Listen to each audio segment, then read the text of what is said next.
भगवान बुद्ध आत्मज्ञान की खोज में तपस्या कर रहे थे। उनके मन में विभिन्न प्रकार के प्रश्न उमड़ रहे थे। उन्हें प्रश्नों का उत्तर चाहिए था, लेकिन अनेक प्रयासों के बाद भी उन्हें सफलता नहीं मिली। वे आत्मज्ञान की प्राप्ति के लिए कठोर तपस्या करने लगे।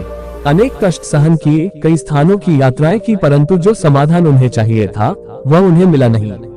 एक दिन उनके मन में कुछ निराशा का संचार हुआ।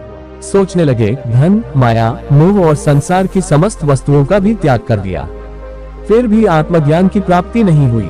क्या मैं कभी आत्मज्ञान प्राप्त कर सकूंगा? मुझे आगे क्या करना चाहिए? इसी प्रकार के अनेक प्रश्न बुद्ध के मन में उठ रहे थे।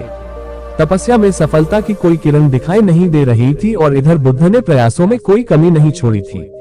वे उदास मन से इन्हीं प्रश्नों पर मंथन कर रहे थे। इसी दौरान उन्हें प्यास लगी।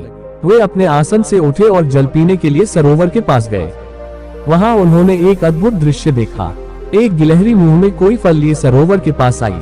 फल उससे छूटकर सरोवर में गिर गया। गिलहरी ने देखा, फल पानी की गहराई में जा रहा है। गिलहरी ने पानी में छलांग लगी दी। उसने अपना शरीर पानी में भिगोया और बाहर आ गई। बाहर आकर उसने अपने शरीर पर लगा पानी झाड़ दिया और पुनः सरोवर में कूद गई। उसने ये क्रम जारी रखा। बुद्ध उसे देख रहे थे, लेकिन गिलहरी इस बात से अनजान थी। वह लगातार अपने काम में जुटी रही। बुद्ध सोचने लगे, ये कैसी गिलहरी है? सरोवर का जल ये कभी नहीं सुखा सकेगी, लेकिन इसने हिम्मत नहीं हारी। ये पूरी शक्ति लगाकर सरोवर को खाली करने में जुटी है। अचानक बुद्ध के मन में एक विचार का उदय हुआ, ये तो गिलहरी है, फिर भी अपने लक्ष्य को प्राप्त करने में जुटी है। मैं तो मनुष्य हूँ। आत्मज्ञान प्राप्त नहीं हुआ तो मन में निराशा के भाव आने लगे। मैं पुनः तपस्या में जुट जाऊंगा।